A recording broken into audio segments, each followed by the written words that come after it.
Indonesia tercatat sebagai salah satu penghasil limbah makanan tertinggi di dunia sehingga mampu menghasilkan emisi gas rumah kaca lebih dari 7% per tahun.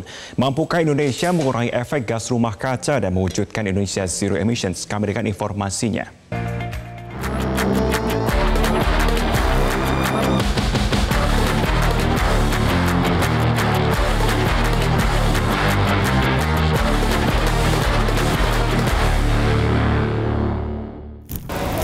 Ketika kita membicarakan hal yang menyebabkan pemanasan global, kita sering berpikir tentang asap pabrik, kendaraan bermotor, dan tumpahan minyak. Pernahkah Anda berpikir tentang sisa makanan yang kita buang? Sampah organik mengeluarkan gas metane ke atmosfer dan menyebabkan efek rumah kaca.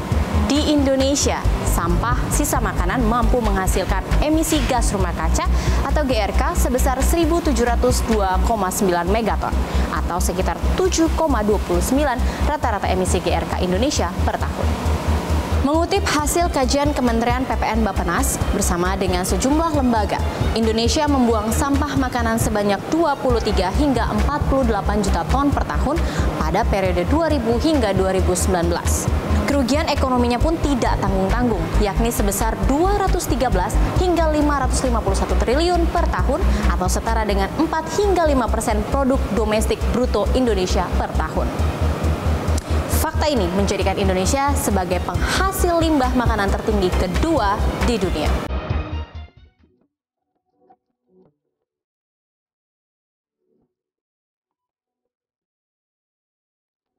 Sampah itu kalau dihitung berdasarkan data Sistem Informasi Pengelolaan Sampah, data sampah pada tahun 2021 adalah 68,5 juta ton, ya. Dan komposisinya memang yang terbesar adalah sampah organik. Sampah organik itu bisa, menurut saya itu banyaknya juga sampah makanan. Artinya kita yang ada di rumah memang harus memilah sampah dari sumber. Cita-cita untuk kita mengelola sampah dan 100% sampah terkelola itu bisa. Asal kita punya mindset yang bagus untuk itu.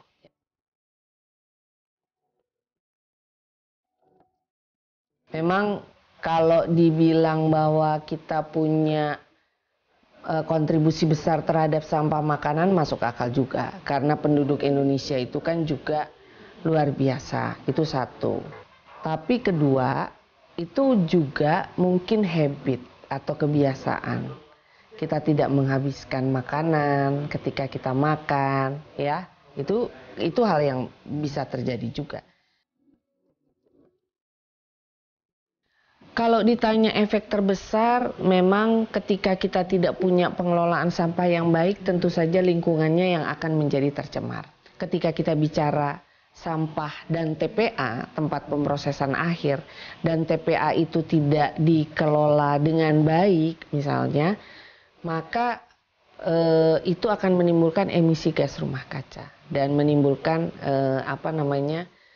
kita bicara masalah perubahan iklim dan sebagainya.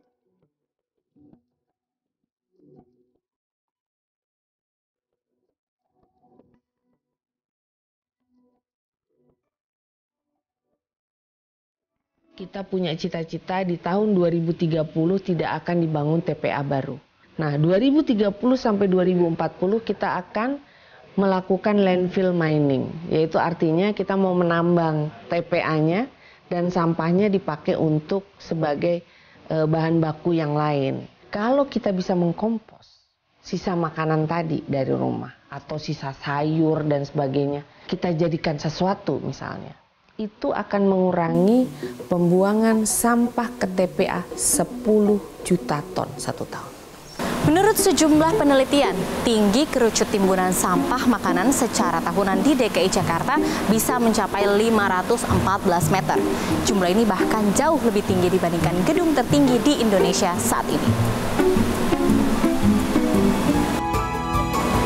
Banyak hal yang dapat kita lakukan untuk membantu permasalahan ini, mulai dari mengambil makanan sesuai porsi dan tidak menyisakannya, hingga memilah sampah rumah tangga sebelum dibuang.